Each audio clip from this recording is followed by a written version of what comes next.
ጸጋና ሰላም ቸርነትና ምሕረት በሁላችሁ ላይ ይሁን። ኢየሱስ ያድናል። አሜን። እንግዲህ ዛሬ 30ኛው ቀን ላይ ደርሰናል። ሕያው ልብ ወይም ንጹህ ልብ 30ኛውን በዮሐንስ ወንጌል ምዕራፍ 14 ቁጥር 27 ጀምሮ አነብላችኋለሁ በጌታ በኢየሱስ ስም። አሜን።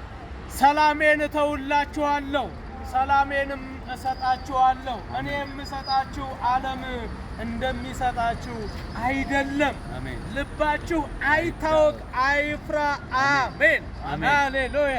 እርሱ የሰጠን ሰላም የማይናወጥ ሰላም ነው። ስለዚህ ምን አይበል? አይፍራ፣ አይታወክ። በክርስቶስ ታመኑ። ልባችሁ ምን አይበል? አይታወክ፣ አይፍራ። ኢየሱስ ያድናል። ለዚህ ጌታ ብለን ተንበርክከን ክብር እንሰጠዋለን። ልባችን ተንበረከከ፣ ጉልበታችንም ደግሞ ተንበረከከ። አሜን። ማንቶ ኮዲላ ሳካቶሎ ዶልፊ ለቦር አዳሲያ ሮኮቲና ማንቶ ኮሲ ከላዲና ማሲያ። አቤቱ እግዚአብሔር ሆይ እናመሰግናለን። 30ውንም ቀን እንድንናገር ንጹህ ልብ ብለን እንድንመሰክር ያንተን ፍቅር ያንተን ቃል እንድንናገር ስለረዳን ተመስገን። ስለ ሁሉ ክብር ላንተ ይሁን። አሜን፣ ሃሌሉያ። ክብር ለኢየሱስ ይሁን። አሜን።